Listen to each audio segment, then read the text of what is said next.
Story 1. As the rain pounded against the windowpane, I sat alone in my dimly lit apartment, craving a warm meal to comfort my shivering soul. The thought of venturing out into the stormy night sent shivers down my spine, so I decided to rely on the trusty food delivery app that had never failed me before. Little did I know that this night would unravel a terrifying series of events that would haunt me forever. It was a chilly October evening, and I was alone in my small apartment. My roommate had gone away for the weekend, leaving me to fend for myself. I had just settled down on the couch, wrapped in a cozy blanket, when hunger struck. With a sigh, I grabbed my phone and opened the food delivery app. Scrolling through the options, I settled on a local pizza joint known for its delicious, gooey cheese and mouth-watering toppings. I selected my favorite, a pepperoni and mushroom pizza, and added a side of garlic knots to my order. My stomach rumbled in anticipation as I hit the place order button. The estimated delivery time was 30 minutes, which gave me just enough time to catch up on my favorite horror movie. I dimmed the lights, turned on the TV, and settled back into the couch. The movie was just beginning to reach its climax when I heard a soft ping from my phone, signaling the arrival of a message. I reluctantly paused the movie and picked up my phone. The message was from the delivery driver, informing me that he was on his way with my food. Relieved, I put my phone down and resumed the movie. As the minutes ticked by, I couldn't help but feel a growing sense of unease. The storm outside had intensified, and the wind howled through the cracks in my apartment's old windows. The movie's eerie soundtrack added to the tension, making every creak of the floorboards and rustle of the curtains seem like a harbinger of doom. Just as the movie reached its climax, I heard another ping from my phone. This time, it was the delivery driver, letting me know that he had arrived. I paused the movie and grabbed my wallet, ready to pay for my food and get back to the safety of my couch. I opened the door, and the sight that greeted me sent a chill down my spine. The delivery driver stood on my doorstep, drenched from head to toe, with rainwater cascading off his soaked uniform. He held the pizza box and the bag of garlic knots, both of which were visibly soaked through. "Sorry about the weather," he mumbled, his voice barely audible over the storm. "Your total is $20.74. I handed him a soggy $20 bill and some change, not wanting to touch his wet hand. He handed me the food, and I quickly retreated inside, eager to escape the cold and dampness of the night. As I closed the door, I noticed something odd. The pizza box felt strangely light, and when I opened it, my heart sank. The pepperoni and mushroom pizza I had ordered was nowhere to be found. Instead, all I saw was a single slice of cheese pizza, sitting in the center of the box. Confused and frustrated, I checked the bag of garlic knots, only to find it completely empty. I couldn't believe it. Not only had the delivery driver arrived soaking wet, but he had also delivered the wrong order and stolen my food. I was seething with anger and frustration. I decided to call the pizza joint to complain, but as I dialed their number, I heard a strange noise coming from the hallway outside my apartment. It was a soft, almost imperceptible scratching sound, like someone was running their fingernails along the walls. I froze, the phone still in my hand. The scratching grew louder and more frantic, and I realized with a sinking feeling that it was coming from my front door. Trembling with fear, I tiptoed toward the door and pressed my ear against it. What I heard next sent a wave of terror coursing through my veins. It was a voice, a raspy whisper that seemed to come from just beyond the door. "Let me in," it hissed. "I want to come in." My heart raced as I stumbled back from the door. I had no idea who or what was on the other side, but I knew I couldn't open it. I dialed 911, my hands shaking uncontrollably as I relayed my situation to the operator. While I was on the phone with the dispatcher, the scratching at the door continued, growing louder and more desperate. It was as if whatever was on the other side was determined to get inside my apartment. I backed away from the door, clutching the phone to my ear, and prayed for the police to arrive. Minutes felt like hours as I waited in terror, the scratching at the door growing more frenzied with each passing second. Finally, the sound of sirens filled the air, and I let out a breath I didn't realize I had been holding. The police had arrived.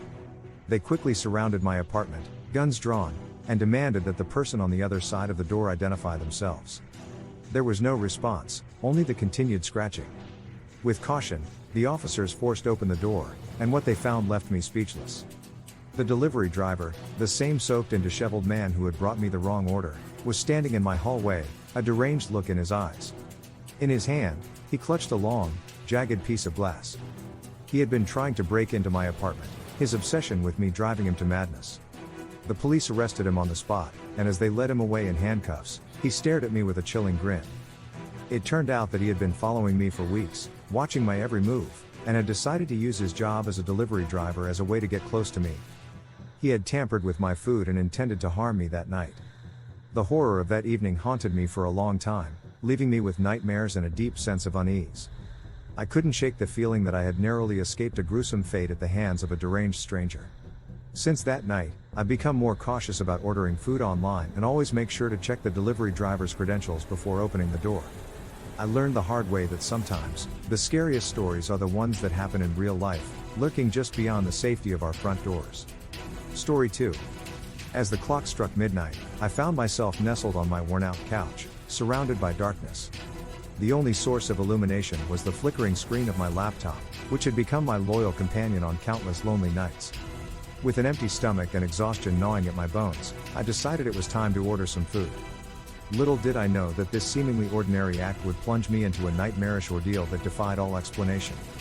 It had been a taxing day at work, and I was in no mood to cook. My fridge was a barren wasteland of condiments and expired milk cartons, and my culinary skills were limited to the fine art of microwaving leftovers. So, I fired up my trusty food delivery app, the beacon of hope for countless lazy souls like me. Scrolling through the options, I settled on a popular local sushi place that had always delivered scrumptious rolls to my doorstep. I selected my usual favorites, the spicy tuna roll and a side of edamame, and placed my order. The estimated delivery time was 30 minutes, and I eagerly awaited my meal's arrival. As the minutes ticked by, my hunger grew more insistent, and I started to grow impatient.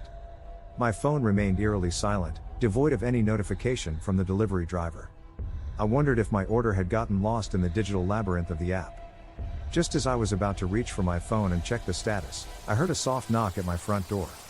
Relieved that my food had finally arrived, I hurried to the door and swung it open.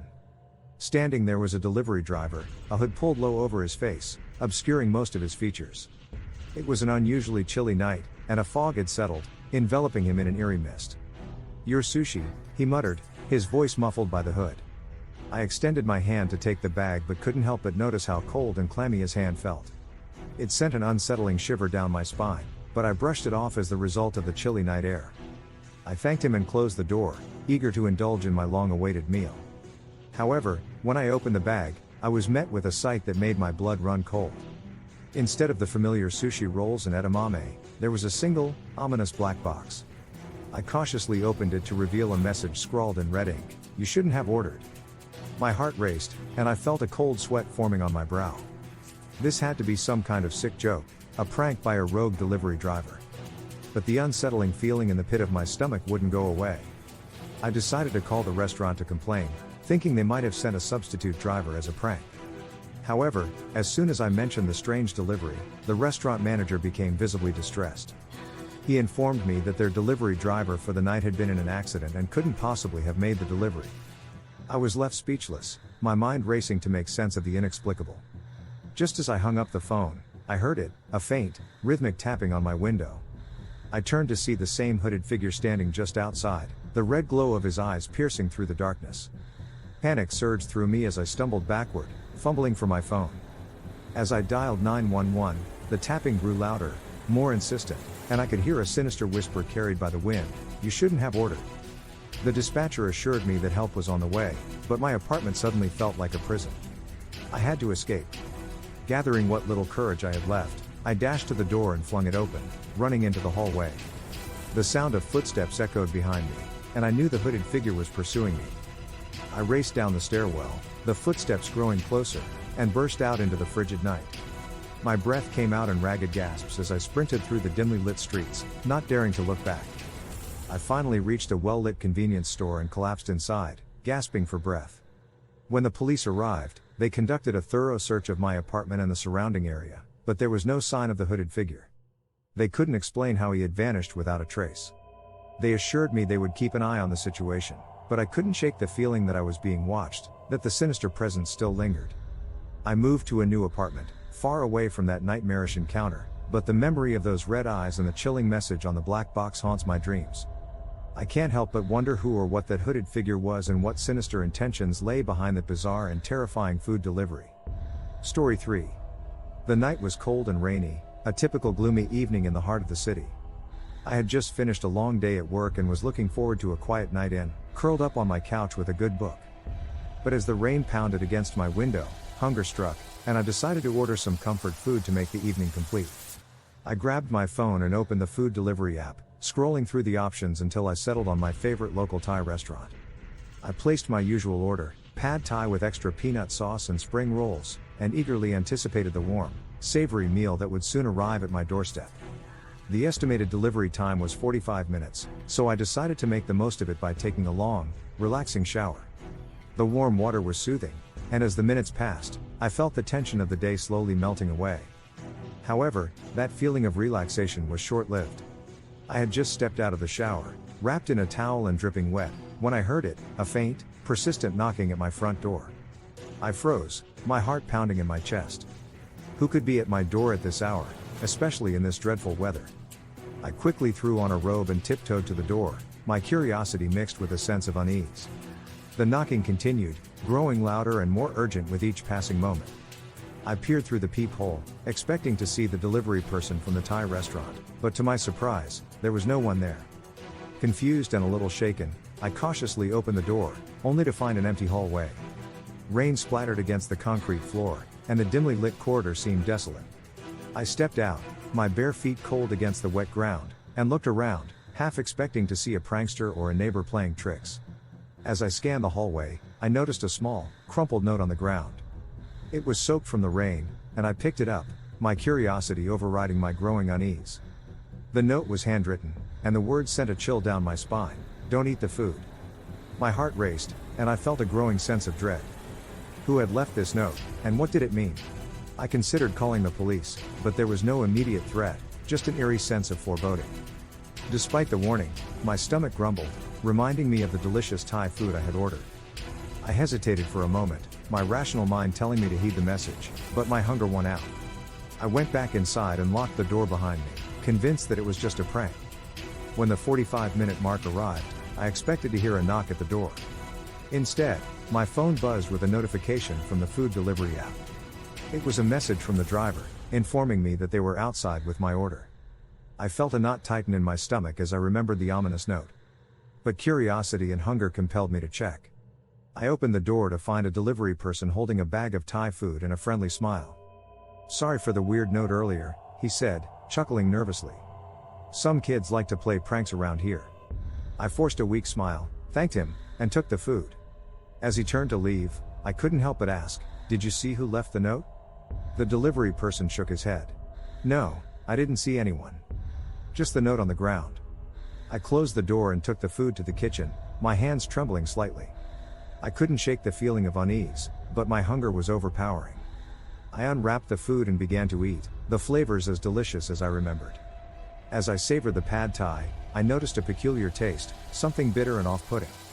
I inspected the meal more closely and discovered something horrifying: tiny shards of glass mixed in with the noodles. My heart raced, and panic set in as I realized the note's warning had been all too real. I rushed to the sink and spat out the food, desperately rinsing my mouth to remove any remaining glass fragments. My mind was a whirlwind of fear and confusion. Who had tampered with my food, and why? I immediately called the police, who arrived promptly to investigate the tampered meal. They took my statement and the remaining food as evidence, promising to track down the culprit responsible for this horrifying act. In the days that followed, I couldn't shake the feeling of dread that had settled over me. Who had left that ominous note, and what were their intentions? It was a chilling reminder that danger could lurk even in the most ordinary moments, turning a simple food delivery into a nightmarish experience.